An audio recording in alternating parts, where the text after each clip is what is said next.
Logos ministry या channel मध्ये आपणा सर्वांचे हार्दिक स्वागत आहे। प्रभू येशू ख्रिस्त जो संपूर्ण जगाचा उद्धार करता त्याच्या अति पवित्र आणि सामर्थ्यवान नावाने मी ॲलन लोबो आपणा सर्वांचे लोगोस मिनिस्ट्री या चॅनल मध्ये हार्दिक स्वागत करीत आहे। हे चॅनल सबस्क्राइब करणाऱ्या सर्वांचे मी हृदयपूर्वक आभारी आहे। लोगोस मिनिस्ट्री चॅनल हे 10,000 सबस्क्रायबर यांनी पूर्ण झालेला आहे। याबद्दल मला फार आनंद आहे। आपणा सर्वांनी केलेल्या सहाय्याबद्दल आणि तुमच्या सपोर्ट बद्दल मी तुमचा फार आभारी आहे। देव तुम्हातील सर्वांना त्याचा भरपूर आशीर्वाद देवो। आमेन।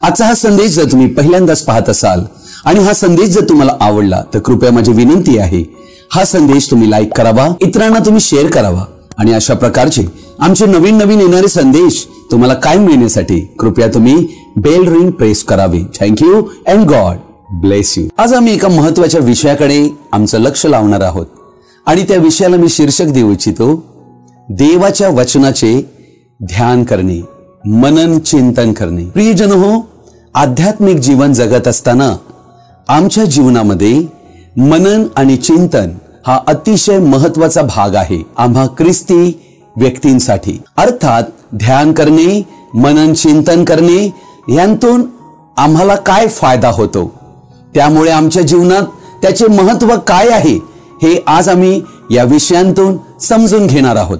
म्हणून आपणातील सर्वांना माझी विनंती आहे की आजचा हा संदेश आपण सर्वजणांनी आवर्जून शेवटपर्यंत पाहावा। God bless you. स्तोत्र संहिता याचा पहिला अध्याय याचं 1 ते 3 वचन मी आपणा सर्वांपुढे वाचत आहे। जो पुरुष दुर्जनांच्या मसलतीने चालत नाही, पापी जनांच्या मार्गात उभा राहत नाही आणि निंदकांच्या बैठकीत बसत नाही, तर परमेश्वराच्या नियमशास्त्रात रमतो, त्याच्या नियमशास्त्राचे रात्रंदिवस मनन करीतो, तो धन्य। जे झाड पाण्याच्या प्रवाहाजवळ लाविलेले असते, जे आपल्या हंगामी फळ देते, ज्याची पाने कोमजत नाहीत, अशा झाडासारखा तो आहे आणि जे काही तो हाती घेतो ते सिद्धीस जाते।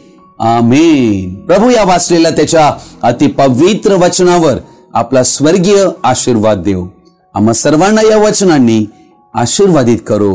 आमेन। तसेच स्तोत्र संहिता 119 अध्याय आणि याचं 15वे वचन म्हणते, मी तुझ्या विधींचे मनन करीन, तुझ्या मार्गाकडे लक्ष देईन। प्रियजन हो, या जगांतील सर्वाधिक धर्म मनन चिंतन ध्यान या विषयावर बोलतात। बायबल म्हणजे पवित्र शास्त्र ध्यान व मनन करणे याविषयी बोलते। अर्थात बायबलची ही पद्धत प्राचीन काळापासून आहे। जुना करार आणि नवीन करार दोन्हीही मनन चिंतन ध्यान याविषयी बोलतात। जुन्या कराराच्या पुस्तकामध्ये सर्वप्रथम इसहाक हा व्यक्ती बायबलमध्ये चिंतन करणारा आढळतो। उत्पत्तीचं पुस्तक 24 अध्याय आणि याच्या 63 वचनात इसहाक हा संध्याकाळच्या वेळी ध्यान करावयास रानात गेला असता त्याने नजर वर करून पाहिले, तो त्याला उंट येताना दिसले।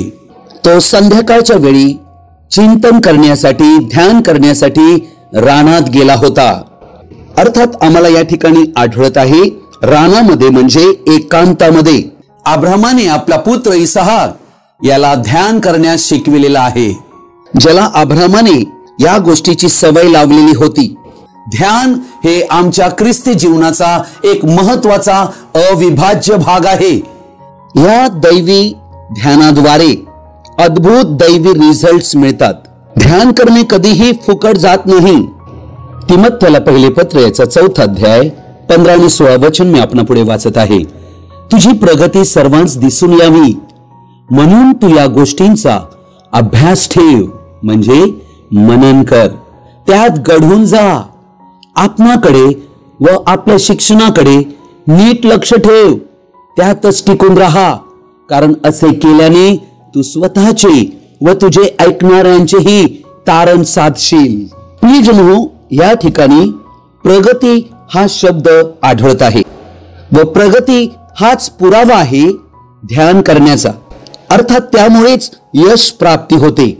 ते यश लपून राहू शकत नाही. प्रभू येशूने म्हटले की तुमचा प्रकाश मनुष्यांवर असा पडू द्या की त्याद्वारे स्वर्गीय पित्याचे गौरव होईल. अर्थात आमची आध्यात्मिक उन्नती जेव्हा होते तेव्हाच आमच्या जीवनाद्वारे देवाचे गौरव होते. ध्यान करणे म्हणजे नक्की काय, येथे काही विचार मी आपणापुढे मांडू इच्छितो जे आपणाला मदत करतील. ग्रीक भाषेत ध्यान याला मिलाटोल म्हटलेलं आहे. अर्थात विचार करणे ज्यात आम्ही मनाचा वापर करीत असतो कल्पना करण्यासाठी. अर्थात मनामध्ये चित्रे निर्माण करीतो, चित्रांची जमवाजमव करतो, त्या गोष्टी उद्देशपूर्ण रीतीने ध्यानात घेतो व ते करीत असताना आम्ही भविष्यात त्यावर कृती पाहत असतो, ह्यासाठी की ते प्रात्यक्षिकरित्या आमच्या जीवनात लागू करावे. परंतु अनेक जण नकारात्मक रीतीने ध्यान करीतात. अर्थात ध्यानाचे दोन प्रकार आहेत, एक होकारात्मक विचार आणि एक नकारात्मक विचार मनी बाळगणे. उदाहरणार्थ कैक लोक आपल्या मनामध्ये असे विचार करीत असतात भीतीविषयी, चिंतेविषयी, अर्थात काहीतरी भयानक त्यांच्याशी घडणार आहे असा विचार बाळगतात. ते स्वतःला भयानक परिस्थितीत पाहतात. अशा प्रकारे चुकीचे ध्यान ते करतात, चुकीच्या कल्पना ते करीतात, चुकीचे चित्र मनात बाळगतात. अर्थात आजारी पडण्याची समस्या, हीन विचार त्यांच्या मनात येतात व मग ते म्हणतात मला कळत नाही का बरे वाईट विचार माझ्याकडे येत आहेत. अर्थात तुम्ही ते मनात हालचालीसह विचार घट्ट बसविलेले आहेत. त्यांना भयानक स्वप्ने पडत असतात, जसे रात्री कोणी त्यांच्या मागे लागलेलं आहे त्यांना नष्ट करण्यासाठी. अर्थात विचारांना आम्ही पुढे गती देतो. देवाने आम्हाला मन दिले आहे खरे, परंतु ते मन आमच्या जीवनाच्या मार्गाचा निर्णय करीते की आम्ही पुढे कुठे जाणार आहोत. अर्थात आमच्या मनावर कोण राज्य करीत आहे हा सर्वात महत्वाचा प्रश्न आहे. काय सैतानी शक्ती माझ्या मनावर राज्य करीत आहे, सत्ता करीत आहे? आमच्या मनातच अनेक इच्छा, हेतू, उद्देश असतात. आम्ही जो विचार करीतो तो आमचा विश्वास बनतो. आम्ही चुकीचा विचार जर करीत आहोत तर चुकीचं तेच उपजणार आहे, कारण आमचे मन हे आत्म्याचे गर्भाशय आहे. जो विचार म्हणजे बीज आम्ही त्यामध्ये टाकू त्याप्रमाणे तो उगवेल. आम्ही जे काही विचार त्यामध्ये घालू किंवा ते विचार बाळगू तेच उपजेल. कोणतीही गोष्ट, कोणतेही पाप आमच्याकडनं घडण्यापूर्वी पहिले त्या गोष्टी आमच्या विचारात येत असतात, मगच त्या वास्तविकतेमध्ये बदलतात मानवी कृतीद्वारे. चुकीचे ध्यान कसे असते? एक चोर ज्याला चोरी करायची आहे, एक घर लुटायचे आहे, काही संपत्ती मालमत्ता लुटायची आहे, तो पहिलं त्यावर ध्यान करीतो की हे मी कसे करू शकतो, आणि जसे तो ध्यान करीतो अगदी तसेच त्या गोष्टी घडतात. एकदा एक आई बाळकांना भेटली आणि त्याला आपली दुःखे सांगू लागली. अर्थात ती फार दुःखी होती, कष्टी होती. तिची तरुण मुलगी ही कोणा पुरुषाबरोबर पळून गेली होती. ज्या मुलीला तिने उत्तम रीतीने वाढविले होते तीच तिच्या दुःखाचे कारण बनली होती. ती आपल्या मुलीसाठी खूप प्रार्थनाही करीत होती, परंतु काहीही उत्तर मिळत नव्हते. ती चुकीचं ध्यान करीत होती, नकारात्मक. आपल्या मुलीबद्दल ती वाईट बोलत होती. ती पुन्हा कधी येणार नाही अशी बोलत होती. तिच्याविषयी द्वेष आणि राग हा तिच्या बोलण्यातून प्रकट होत होता. हे सर्व तिचं ध्यान होतं, चिंतन होतं, ह्याकडे तिचं मन लागलेलं होतं. रात्रंदिवस ती नकारात्मक बनली होती. परंतु ज्या वेळेला ती पास्टरकडे जाऊन आपली सर्व हकीकत त्याला सांगते आणि ती म्हणते की मी एवढी प्रार्थना करते परंतु माझी मुलगी का बरं परत येत नाही, देव माझी प्रार्थना का ऐकत नाही, तेव्हा पालकाने तिला सांगितले की तू जे नकारात्मक चिंतन करीत आहे ते तुला सोडून देणे गरजेचे आहे. मग त्यांनी तिला मार्गदर्शन केले आणि सांगितले की तू असे बोलण्यास सुरुवात कर, माझी मुलगी फारच चांगली आहे आणि ती घरी येत आहे, ती मला मदत करते. अर्थात अशा प्रकारे तू आपल्या मनात आपल्या मुलीचे चित्र उत्तम करण्याचे चित्र तुला बनवायला लागेल. अर्थात ही गोष्ट प्रथम तुझ्या मनात तयार करावी लागेल, अन्यथा ते घडू शकत नाही. व ह्या गोष्टीचा पुनरुच्चार दिवसभर अनेक वेळा आपल्या मुखाद्वारे कबुलीद्वारे तुला द्यायचा आहे. प्रियजन हो, जरी परिस्थिती उलटी होती तरी तिने अशा प्रकारे आपल्या मनामध्ये होकारात्मक बोलण्यास सुरुवात केली आपल्या मुलीबद्दल. त्या पालकाने तिला सांगितले की जिथपर्यंत तुला उत्साह वाटत नाही तिथपर्यंत हे असेच करीत राहा आणि मग मला भेट, कारण जे तुझ्या मनात आहे व ज्यावर तू प्रेम करीते तेच तू पाहशील. मग त्या पालकाने तिच्यासाठी प्रार्थना केली. अशा प्रकारे जे तुला हवे ते तू निर्माण कर. आणि तिने प्रयत्न सुरू केले. काही आठवड्यानंतर ती मुलगी तरीही आली नाही, परंतु ही आई ह्या गोष्टीवर सतत बोलत राहिली आणि काही आठवडे निघून गेले आणि तिच्या जीवनामध्ये ह्या गोष्टीद्वारे एक मनाचे परिवर्तन झाले, कारण तिने आपल्या मुलीबद्दल उत्तम चित्र आपल्या मनात बनविण्यास सुरुवात केली आणि त्या स्थितीमध्ये ती अति उत्साही झाली आणि ती त्या पालकाकडे पास्टरकडे आली आणि बोलत राहिली. पास्टरलाही ऐकून फार आनंद झाला की हिचं ध्यान हे योग्य बनलेलं आहे. तेव्हा त्यांनी तिला ह्या कबुलीवर आपला ठराव मंजूर करण्यास सांगितले, अर्थात फरमान काढू. प्रभू येशू ख्रिस्ताच्या नावाने जाहीर करायला सुरुवात केली की माझी मुलगी परत आलेली आहे, ती फार चांगली आहे, ती मला मदत करीत आहे. 3 रात्री निघून गेल्या आणि अचानक रात्री एक दरवाजा ठोठावला गेला आणि आईला हे कळले होते की हा दरवाजा नक्की कोण ठोठावत आहे, कारण तिने जे काही चिंतन केले त्याचे आता उत्तर प्रत्यक्षात तिच्या पुढे आता दिसत आहे. तिने दरवाजा उघडून पाहते तर मुलगी परत आलेली आहे. ती संपूर्ण परिवर्तित झाली होती आणि तिने संपूर्णपणे आईकडे क्षमा मागितली. तिने आपलं जीवन ख्रिस्त येशूला दिलं. प्रियजन हो, देव अशा प्रकारे कार्य करीतो. अजूनपर्यंत हे चॅनल जर तुम्ही सबस्क्राईब केले नसेल तर कृपया आपणाला विनंती आहे, हे चॅनल तुम्ही सबस्क्राईब करावे. थँक्यू. देवाने इस्रायल लोकांना मिस्रांतून काढले होते आणि कनान देश त्यांना देणार म्हणून त्याने अभिवचन दिले होते, तुम्ही जा आणि तो देश आपल्या वतनाचा करून घ्या. 12 हेर मोशेने पाठविले होते आणि त्यांनी येऊन खबर दिली होती की देश खरोखरच दुधामदाचा हा देश आहे. परंतु त्या 12 हेरांपैकी 10 हेरांनी संपूर्ण मंडळीला हे कळविले की आपण त्या देशात जाऊ शकत नाही, कारण तेथे नेफिली वंश आहे, अनाकी वंश आहे, अर्थात ताडासारखे उंच मनुष्य आहेत. राक्षसी मनुष्य आम्ही पाहिले आणि आम्ही त्यांच्या पुढे टोळ आहोत. अर्थात देवाने त्यांना सांगितले की मी तुम्हाला देश दिलाय, जा, परंतु त्यांनी देवावर विश्वास धरला नाही. अर्थात या 12 हेरांपैकी 2 हेर यहोशुआ आणि कालेब यांनी आपल्या ध्यानामध्ये देव काय म्हणतो तेच विचार कायम ठेवले. ते आपल्या डोळ्याला काय दिसते, परिस्थिती काय सांगते, आपल्या मनातील तर्क वितर्क काय सांगतात किंवा माझ्या भावना मला काय सांगतात यांकडे लक्ष दिले नाही. ही सर्वात महत्वाची गोष्ट आहे. अर्थात त्यांनी देव काय म्हणतो त्या गोष्टीवर ध्यान लावले. आपल्या भावना काय म्हणतात, आपली परिस्थिती काय सांगते, स्वभोवती काय घडत आहे ह्याकडे त्यांनी बिलकुल लक्ष लावले नाही. यहोशुआचं पुस्तक याचा 1 अध्याय 8 वचन मी आपणा सर्वांपुढे वाचत आहे. नियमशास्त्राचा हा ग्रंथ तुझ्या मुखी सदैव असू दे. त्यात जे काही लिहिले आहे ते तू काळजीपूर्वक पाळ आणि रात्रंदिवस त्याचे मनन कर, म्हणजे तुझा मार्ग सुखाचा होईल व तुला यश प्राप्ती घडेल. प्रियजन हो, देवाने यहोशुआच्या सेवकाईला सुरुवात करीत असताना या गोष्टींच्या द्वारे ताकीद दिली. अर्थात देव कायम आपल्या लेकरांना सुसज्ज करीत असतो. त्यांच्या जीवनात यश प्राप्ती कशी व्हावी आणि सुलभ मार्ग बनावा यासाठी देवाकडे काही मार्ग आहेत. यहोशुआला देव हीच गोष्ट सांगत आहे की नियमशास्त्राचा हा ग्रंथ तुझ्या मुखी असू दे.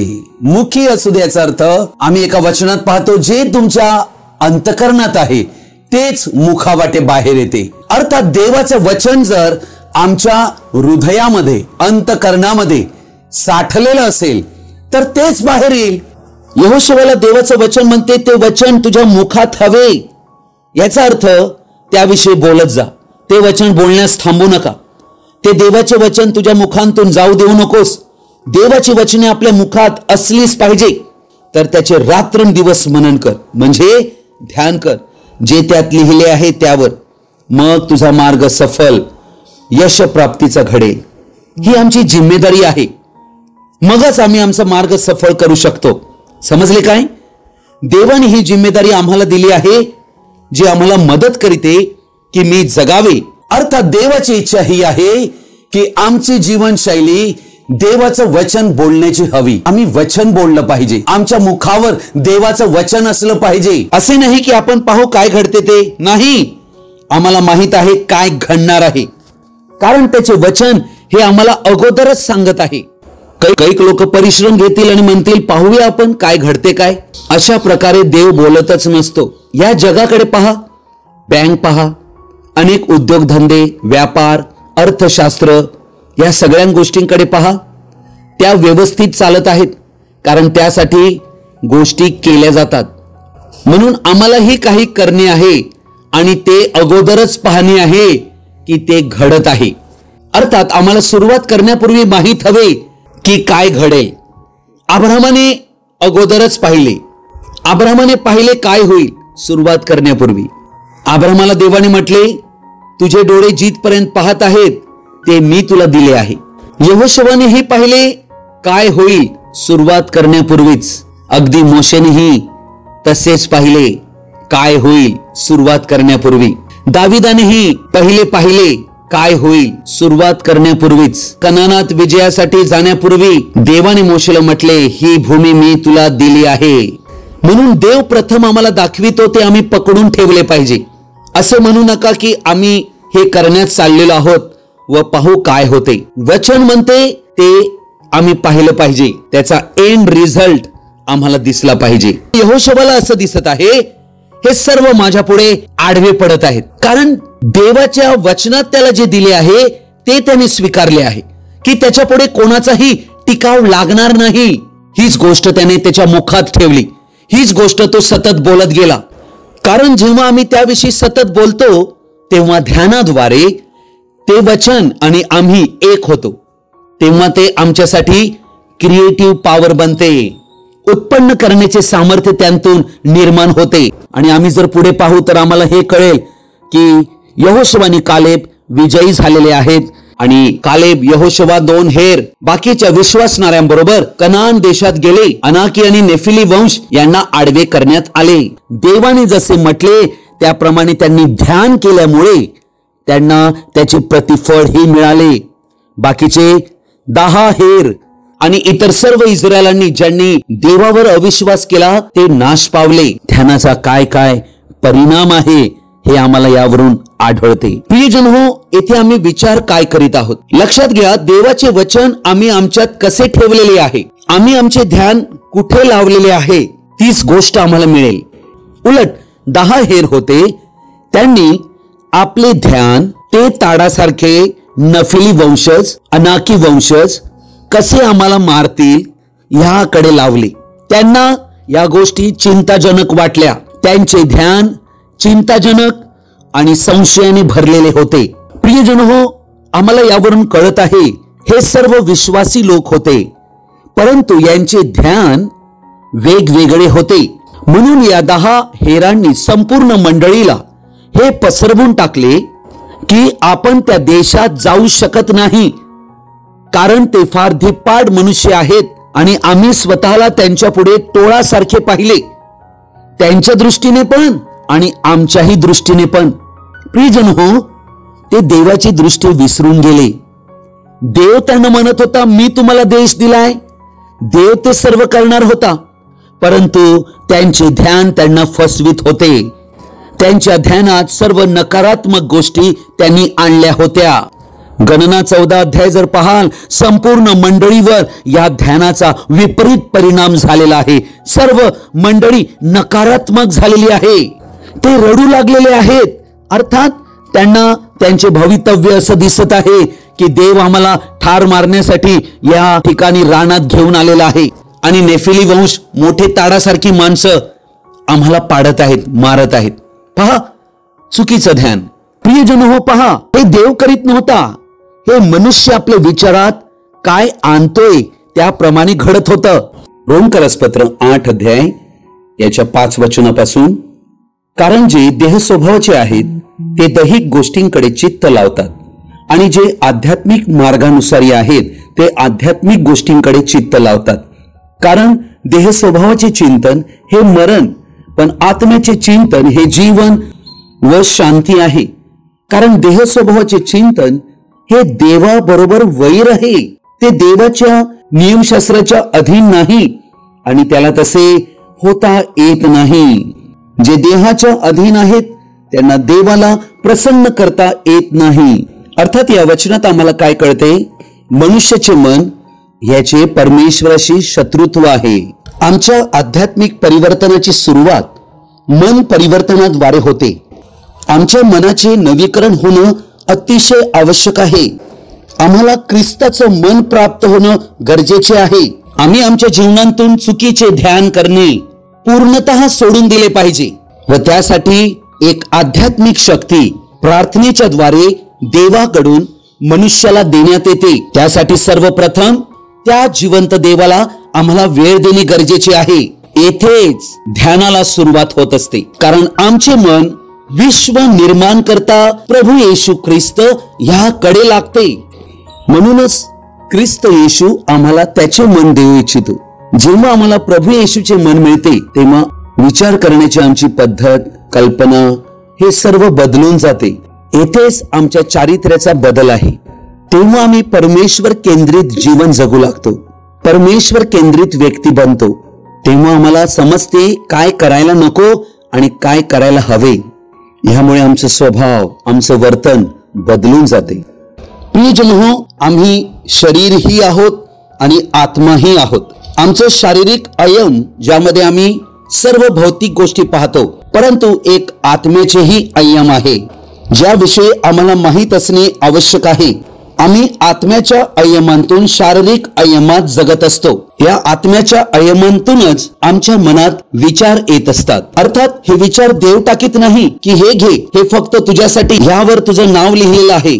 आम्ही जेव्हा देवाच्या वचनांवर ध्यान करू लागतो आणि त्यातील संदेश आमच्यात आम्ही घेतो तेव्हा तेच आमच्यात निर्माण होते. कोणते वचन तुमच्या जीवनात तुम्ही पाहू इच्छिता त्यावर विचार करा. अर्थात ही गोष्ट काही अचानक होत नाही. यशायाने भविष्यवाणी केली होती की कुमारी गर्भवती होईल आणि ती पुत्र प्रसवेल आणि त्याचे नाव इमॅन्युएल असेल. हे वचन जेव्हा मरियेने ऐकले होते तेव्हा मरियेकडे त्या वचनासाठी एक आकर्षण निर्माण झाले होते की हे नक्की कोणत्या कुमारीविषयी लिहिलं असेल. वास्तविक हे तिच्यासाठी लिहिलं होतं आणि म्हणून ते वचन तिच्यामध्ये घर करून राहिलं. रात्रंदिवस त्यावरती विचार करू लागली. आणि प्रियजन हो, गोष्ट काय घडली? गॅब्रिएल देवदूत तिच्याकडे आला. पवित्र आत्म्याची छाया तिच्यावर होईल आणि तिला जो पुत्र होईल त्याचे नाव येशू, परात्पराचा पुत्र असा तो असेल. हे सर्व तिने स्वीकारले. प्रियजन हो, आम्हाला अत्यंत महान आणि मौल्यवान वचने देण्यात आलेली आहेत. देवाच्या वचनाचे ध्यान करताना देवाचे ध्यान आम्ही करीतो. देव तेव्हा आम्हाला भेटतो जेव्हा आम्ही त्याच्याविषयी विचार करू लागतो. आम्ही देवाविषयी विचार करीत नसतो म्हणून तो आम्हाला भेटत नाही.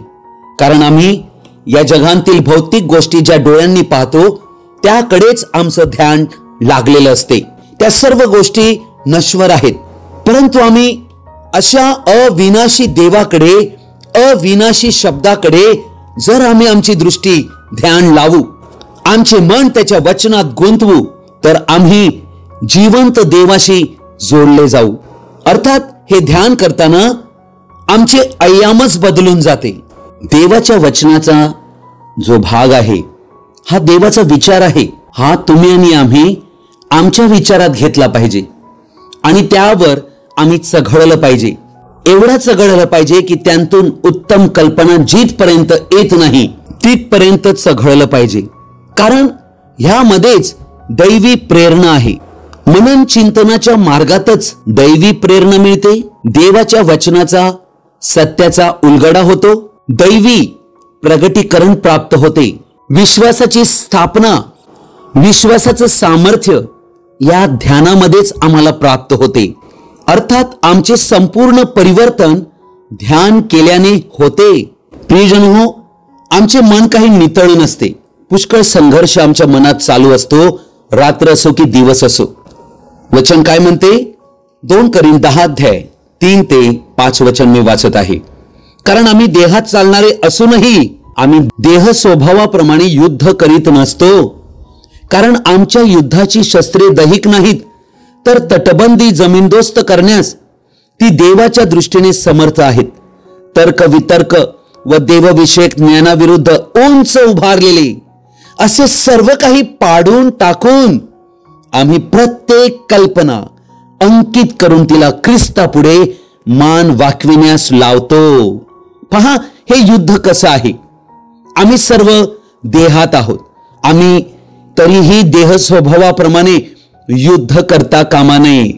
अर्थात आमचे युद्ध म्हणजे लढाई दुरात्म्याबरोबर, अंधकारातील शक्ती, सैतानी शक्ती बरोबर आहे व तो मनुष्यांच्या विचारामध्ये विकृती निर्माण करीतो, तर्क वितर्क निर्माण करीतो. अर्थात त्यांतूनच संशय, अविश्वास निर्माण होतो. अशा प्रकारे या संपूर्ण दुष्ट जगामध्ये आम्हाला सैतानाने मानवी जीवनामध्ये उभारलेली देवविषयक ज्ञानाविरुद्ध उंच उभारलेले अशा पुष्कळ गोष्टी आहेत. जसे आम्ही ध्यान करायला लागू देवाच्या वचनावर, तेव्हा आम्हाला एक एक गोष्टी काढायला लागतील व मग असे सर्व देवविषयक ज्ञानाविरुद्ध उंच उभारलेले असे सर्व काही प्रणाली, सिस्टीम आम्हाला पाडून टाकण्यासाठीच या जगात ठेवलेले आहे. आणि ती प्रत्येक कल्पना अंकित करून, म्हणजे प्रत्येक कल्पना ख्रिस्तापुढे झुकली पाहिजे, देवाच्या वचनापुढे झुकली पाहिजे. हीच आमची लढाई आहे. हे आम्ही करावे, हीच देवाची इच्छा आहे. ह्या सर्व गोष्टी ध्यानामध्ये होत असतात, चिंतन करताना घडत असतात. आम्ही उंच कशाला करावे? देवाच्या वचनांना. कारण आकाश आणि पृथ्वी नाहीशी होईल, पण त्याच्या वचनांतील काना आणि मात्रा रद्द होणार नाही. या जगातील सर्व जे आज आम्ही पाहत आहोत नष्ट होऊ शकते, परंतु एकच कायम राहणार आहे, ते म्हणजे देव आणि त्याचे शब्द. बायबलमध्ये मनन चिंतन करणे म्हणजे देवाच्या वचनाचे स्मरण करणे. अर्थात आम्ही या वचनामध्ये पाहत आहोत देवाची इच्छा आहे की मनुष्याने देवाच्या वचनाला सर्वोच्च स्थान द्यावे. कारण देवाचं वचन म्हणजे त्याच्या मुखांतून निघालेले वचन, देवाचा शब्द आमच्या जीवनामध्ये अद्भुत कार्य करीतो, आमच्या जीवनाचं परिवर्तन करीतो. देवाच्या वचनाचे आम्हाला आकलन होण्यासाठी, समज मिळण्यासाठी त्या वचनांकडे आमचे लक्ष केंद्रित करणे, ते वचन आम्ही वाचणे आणि त्यावर आमचे लक्ष सखोलपणे लावणे, यासाठी की त्या वचनाचा नक्की काय अर्थ आहे तो आम्हाला कळावा. स्तोत्र संहिता याचा 1 अध्याय याचं 1 ते 3 वचन मी आपणा सर्वांपुढे वाचत आहे. जो पुरुष दुर्जनांच्या मसलतीने चालत नाही, पापी जनांच्या मार्गात उभा राहत नाही आणि निंदकांच्या बैठकीत बसत नाही, तर परमेश्वराच्या नियमशास्त्रात रमतो, त्याच्या नियमशास्त्राचे रात्रंदिवस मनन करीतो, तो धन्य. जे झाड पाण्याच्या प्रवाहाजवळ लाविलेले असते, जे आपल्या हंगामी फळ देते, ज्याची पाने कोमजत नाहीत, अशा झाडासारखा तो आहे. आणि जे काही तो हाती घेतो ते सिद्धीस जाते. अर्थात देवाच्या वचनामध्ये रमणे ही फार महत्वाची गोष्ट आहे. देवाचे वचन ऐकणे, ते वाचणे, त्यावर अभ्यास करणे हे कधीही आम्हाला कंटाळवाणे आणि कष्टाचे वाटता कामा नये, तर त्यात आम्हाला कायम आनंद वाटला पाहिजे, त्याविषयी उत्साह वाटला पाहिजे. कारण या वचनामध्ये दैवी सूचना देवाच्या इच्छेमध्ये दर्शविण्यात आलेल्या आहेत. प्रियजन हो, ध्यानासाठी काही अटी आहेत. ध्यान हे कधीही घाईने करता येत नाही, कारण ही एक प्रक्रिया आहे. त्यात रमण्यासाठी वेळ लागतो. ती घाईने करण्याचा कोणताही मार्ग नाहीये, कारण त्या ध्यानामध्ये ह्या प्रक्रियेत तो विशिष्ट विचार, कल्पना, शब्द हा आमच्या मनात बांधण्यात येतो, उभारण्यात येतो, मगच ते भक्कम बनते. त्याला वेळ द्यावा लागतो. मग एकदा ते पक्के भक्कम झाले की त्याला कोणी हलवू शकत नाही. म्हणूनच आम्हाला ध्यान करणे किती उपयुक्त आहे हे शिकणे गरजेचे आहे. गायी आणि म्हशी आम्ही पाहतो, जेव्हा ते गवत खातात तेव्हा भरभर ते खातात आणि नंतर ते जेव्हा ते बसल्यावर ते आपल्या जठरांतून खाल्लेले गवत पुन्हा तोंडामध्ये आणतात आणि ते चघळत बसतात. त्यांतून ते चावून चावून ज्यूस पितात. अगदी तसेच देवाचे वचन जेव्हा आम्ही वाचतो, ऐकतो, लिहितो, तेव्हा आम्ही निवांत वेळ काढून त्या वचनांना पुन्हा एकदा चघळत बसावे. कारण तसे केल्याने आमचे प्रेम त्यावर वाढते व अधिक इच्छा निर्माण होते व ते आम्ही आत घेतो, ते आमच्या स्वतःवर लागू करतो आणि त्याप्रमाणे आम्ही जगू लागतो. ती परत सातत्याने मनात, विचारात ती वचने आम्ही घेतो. एकदा का आमचे ध्यान त्याकडे लागले तर त्या देवाच्या शब्दांतून, वचनांतून आम्ही अद्भुत शक्ती स्वतःकडे खेचू शकतो. हा आशीर्वादाचा मार्ग आहे. अर्थात ध्यान करण्यास आम्ही स्वतःला पूर्णतः दिले पाहिजे. अर्थात प्रियजन हो, देवाच्या वचनात रममान झाल्याने आणि त्याच्या वचनाचे योग्य रीतीने ध्यान केल्याने आम्ही सर्वाधिक आनंद, शांती, धीर, इंद्रिय दमन आणि सर्वाधिक समाधान, सर्वाधिक प्रेम हे आत्म्याचे फळ आमच्या जीवनात दिसून येते. हे आहे खरे ख्रिस्ती जीवन. येथे आम्ही हवे तेव्हाच आमचा विकास हा पुरावा दृश्य स्थितीमध्ये दिसून येईल. अर्थात आमचं मन जे आहे ते देवाच्या वचनासाठी वेळ काढून त्यामध्ये गुंतविणे आहे. स्तोत्र 1 मध्ये आम्हाला ही गोष्ट आढळते की तो व्यक्ती जो आहे नीतिमान, यशस्वी आणि फलद्रूप असलेला, असा हा व्यक्ती, याची जीवनशैलीच अशी बनलेली आहे, लाईफस्टाईल, की देवाच्या वचनावर रात्र आणि दिवस मनन करावे. म्हणजे तो कुठेही असो, काहीही करीत असो, झोपत असो, आपल्या कामात असो, त्याचं ध्यान मात्र देवाकडे, त्याच्या वचनांकडे लागलेलं असते. हीच जीवनशैली ज्याची बनते तो व्यक्ती यशस्वी होतो देवाकडून. या जगात यश प्राप्त करण्याचे विविध मार्ग आहेत, पण देवाने आपल्या लेकरांसाठी यशस्वी होण्याचा एक अद्भुत मार्ग दिलेला आहे आणि तो मार्ग देवाच्या वचनाचे मनन, चिंतन करणे, त्यावर ध्यान लावणे. फिलिपिकरास पत्र याचा 4था अध्याय यामध्ये संत पौल 8 वचनात काय म्हणतो? बंधूंनो, शेवटी इतके सांगतो की जे काही सत्य, जे काही आदरणीय, जे काही न्याय, जे काही शुद्ध, जे काही प्रशंसनीय, जे काही श्रवणीय, जो काही सद्गुण, जी काही स्तुती, त्यांचे मनन करा. आजचा हा संदेश आपण सर्वजणांनी ध्यानपूर्वक आणि शेवटपर्यंत पाहिल्याबद्दल आपणा सर्वांचा मी हृदयपूर्वक आभारी आहे. हा संदेश ऐकल्यानंतर नक्की तुम्हाला काय कळले? कृपया तुम्ही कमेंट्स बॉक्स मध्ये कळवू शकता किंवा माझ्याशी व्यक्तिगत संपर्क साधू शकता. Thank you and God bless you.